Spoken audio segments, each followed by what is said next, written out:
Code 8. Code 8 is a new film that's available on Netflix. The basic short summary is a superpowered construction worker falls in with a group of criminals in order to raise the funds to help his ill mother. I think I would probably sum this up as sort of like X-Men meets The Town. That would be sort of the way I would kind of summarize this. It was directed by Jeff Chan. I think the thing that most people would be aware of is that this is Stephen Amell and Robbie Amell's, the Amell brothers. This is, I think, their project, isn't it, Eric? Yes, I think that's correct. That sounds right. Stephen Amell, I think most of our viewers or listeners would be familiar with, of course, played Arrow in the Arrow show, or Green Arrow in the Arrow show. Robbie Amell has a special place in my heart because he played Firestorm. He played Ronnie Raymond, which, of course, I think some of our viewers, listeners are aware that I actually worked on Firestorm once upon a time for DC Comics. Plus Firestorm's always just been one of my favorite characters, so I'm a little partial to Firestorm. And it had an interesting cast. A lot of it are just mostly character actors. Quite a few of them I didn't really recognize from anything in particular, but I thought the cast was pretty good. And it was interesting because I'm glad I didn't put a date on this, because I would have said it was 2020, because I think it came out fairly recently, or maybe it just landed on Netflix really recently, because IMDb is saying this film is actually from 2019. Well, let's just go ahead. It actually got a limited theatrical release.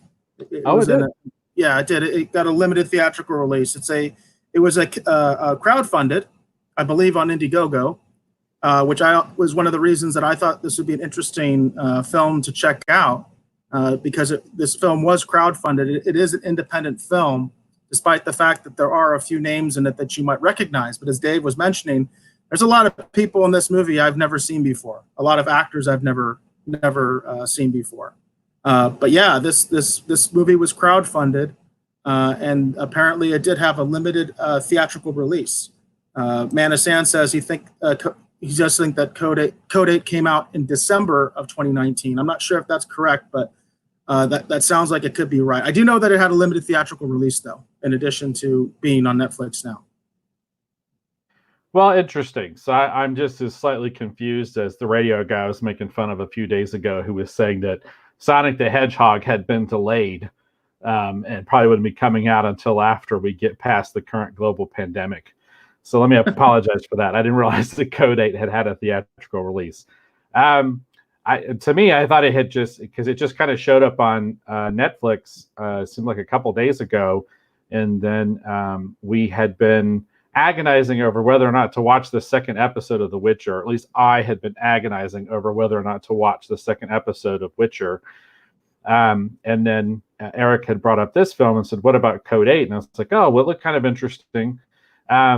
I think that synopsis is pretty good. It is kind of, or you could even say Heroes meets The Town. It's kind of in that sort of.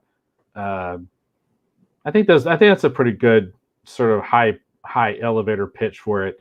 And design wise, I felt like in times it reminded me of Neil Blomkamp, the director who did things like District 9 and Elysium. There was something about the style of this film that reminded me of Neil Blomkamp. So tell me, Eric, what were your initial impressions? Even the image we have up here, I mean, it's very District 9, and also what was it, Chappie? Yeah, Chappie. Right? Yeah. Very much so. Yeah, for sure. I'm one of those rare people, I kind of enjoyed Chappie. So tell me, Eric, what were your initial impressions of Code 8? Well, you kind of mentioned some things that definitely stick out to me. You mentioned District 9. We were just talking about Chappie, which I haven't seen. I've seen the trailers for Chappie, but I did see District 9.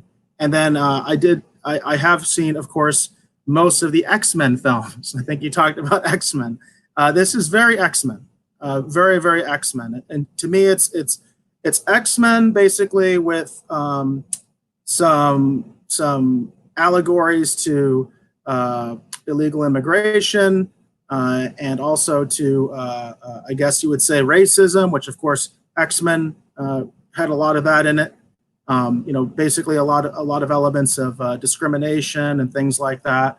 So to me, that's kind of how I felt about it as far as like the tone and feel of the film. It was very, very X-Men to me. And you kind of had touched on that, Dave. Is that how you felt as well? Yeah, it reminded me. It's got a lot of themes that people who are fans of the X-Men comics would be familiar with. The idea of having, being born with abilities and being hunted, and of course, those elements with the Sentinels, hunting the mutants and stuff in X-Men. I would definitely say that it had, like, because that's, like I said at the beginning, it definitely has shades of X-Men, for sure. Manasan mentions that Blomkamp also did Chappie, which had a similar robot character. And as you mentioned, these Guardians here, we have one of them pictured in the promo pic here. I felt an immense Sentinel vibe to them. I mean, immensely. Although they weren't they didn't appear to be as intelligent as the Sentinels. In fact, or if they are simply, part of the drone package that they're delivered in, I wasn't clear about that, how autonomous these things are. The Sentinels, of course, were like fully autonomous and almost had their own, were characters in and of themselves, So I'm curious to see, because I'm sure that there's going to be a sequel to this.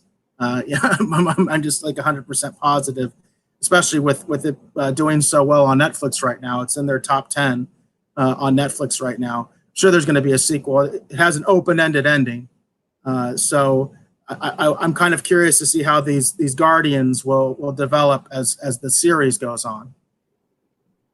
Yeah, like I said, I was kind of surprised because I didn't realize we were going to have these kind of robot kind of characters in it, because the only image I'd seen before I started watching it after we discussed was it's an image of like Robbie Amell, and he's got like some kind of electricity thing kind of happening with his fingers, and then Stephen Amell is behind him. Even though they're brothers, they don't play brothers in the film, and so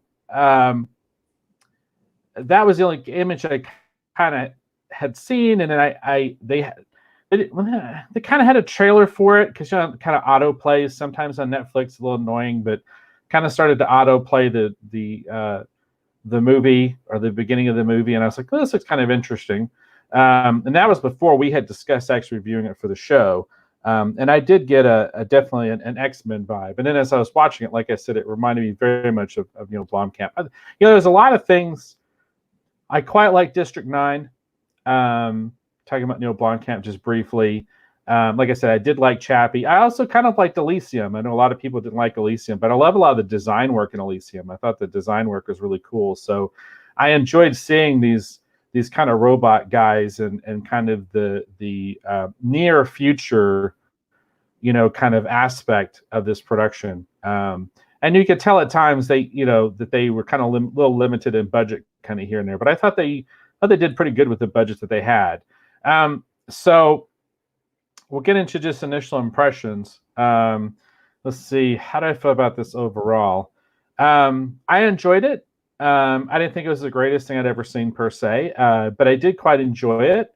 I saw that most of the reviews had it somewhere between like a 6 out of 10, kind of rating. I mean, it's not too highly rated, but I know it's doing really well on Netflix. And I think it's doing really well on Netflix because it's a very interesting concept. And Eric and I were talking. Eric, you had mentioned that the most interesting thing you thought about the film was actually the backstory that they actually kind of hint at as the opening credits are kind of starting. And I thought the backstory they hinted at was really interesting. The idea that people had been born with powers and helped build the cities and all that stuff was really very interesting. So I do think that if they're going to do a sequel, which I would be interested to see a sequel, especially if it's on Netflix, because I'm already subscribed, But no, I thought it was interesting. And I think it's one of those things, if you're looking for something to try, I'd say this is worth giving a shot. So that's going to be my overall initial impressions of Code 8. What would you say, Eric? Would you recommend this just in your initial impressions, or? Yeah, I probably would.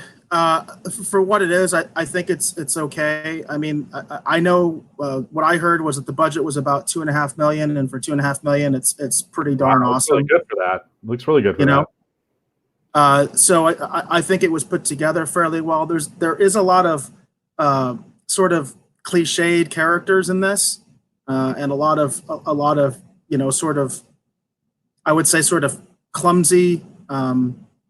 Clumsy analogies to our world in it. Again, like I was mentioning, there's definitely some connections and some statements being made about things like illegal immigration and undocumented workers and things like that. I mean, that's directly part of the film, undocumented workers, because that's the idea, is that basically, if you're super powered, you have to have some sort of licensing to use your powers at work. And if you don't have that licensing, it's illegal for you to use your powers at work. And thus, a lot of these superpowered people have become sort of second-class citizens.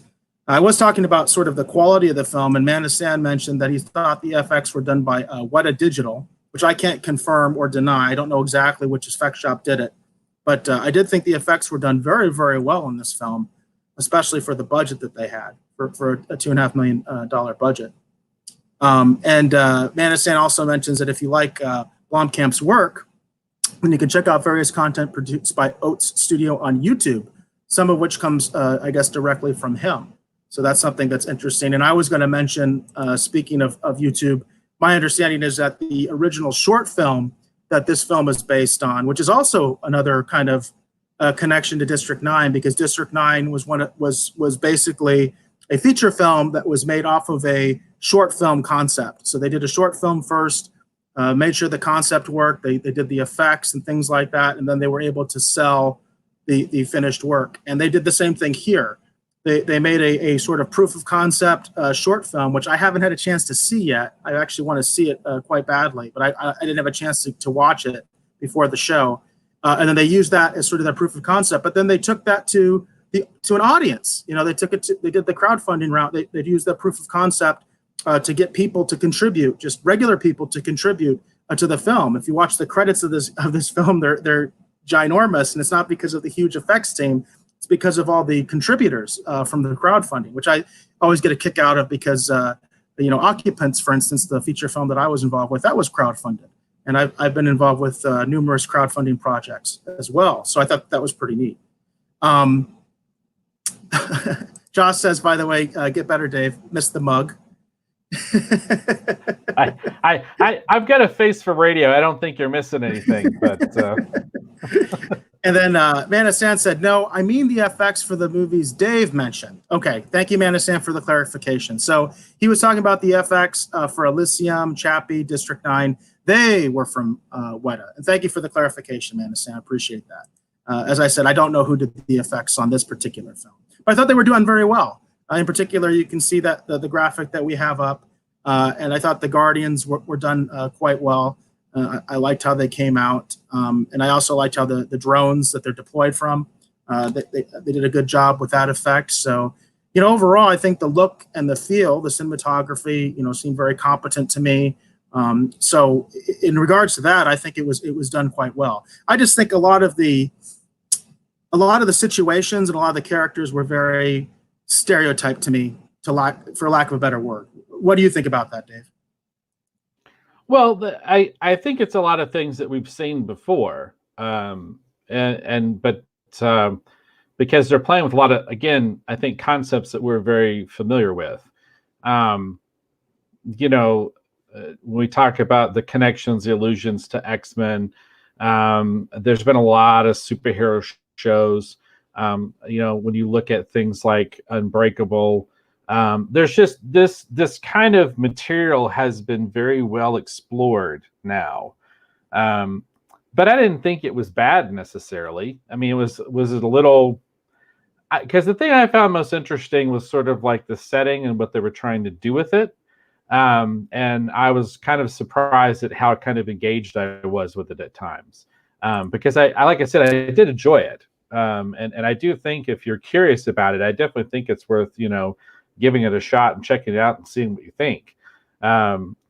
But yeah, I mean, it's stuff that we've kind of seen before. My big takeaway from this, I was thinking about, is by the time that Marvel actually gets around, the MCU gets around to actually doing X-Men, I'm beginning to wonder how much of this, this material is still there for them to explore. When you look at everything that Fox did with the X-Men films, and you look at projects like this, like Code 8, when you look at things like Heroes, we've explored a lot of these concepts pretty far. So I'm curious to see what or how Marvel's going to approach the X-Men, because I feel like that on the independent side, a lot of people, you can tell, love the X-Men, love the concepts and the ideas of the X-Men, because we keep seeing them being explored, through different productions in different kinds of ways. So that was my kind of big takeaway from watching this. I kept thinking, it's like, wow, by the time the MCU gets around to X-Men, what's going to be left for them to really explore? Well, I have an answer to that. I don't think Marvel's going to listen to me, but I have an answer to that, which is I think most superhero concepts are what I call character driven. In other words, if you're going to be writing about Superman or Batman, obviously you're making it a quote unquote Batman story, a Superman story. You're making it's character driven. You're trying to put the character in different interesting situations that challenge that character, that relate to the lore of that character. And although X-Men is probably the most story-driven superhero group that I'm aware of, I still think the characters are what people are really drawn to. The concept is, like you said, is obviously very popular, especially right now, especially with the way Hollywood is right now. The concept is obviously going to be popular because it fits with a certain agenda, and it plugs well into that.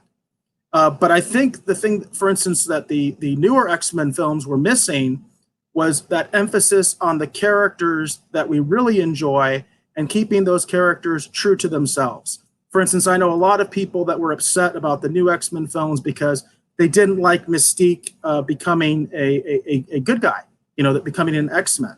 Because to a lot of people, Mystique is and always will be, part of the Brotherhood of Mutants and a villain. And so when you kind of screw that up for whatever reason, because of the actress or whatever, I don't know, whatever reason they decide to do that route, there's a lot of people that didn't like that. So I think if you stay true to the characters, because a lot of people really love the characters, and I think that's true of any popular superhero story when it comes to whether it's animated, live action, the comics, character is key. And while you're right, this concept has been kind of used and almost overused now, and it's very popular in Hollywood right now to use this kind of concept, but it's all about the characters. And I would say, if anything, this film lacked that a little bit. There was a little bit of a lack of character development. What do you think of that, Dave? No, I would say that it's definitely it is very story driven, and it yeah, I could see that, but I think that's part of the reason too why I think some of the characters come across as being kind of stereotypical. I think they are kind of playing it to type. They're kind of going, well, everyone kind of knows who this character is. Everyone kind of knows who this kind of character is.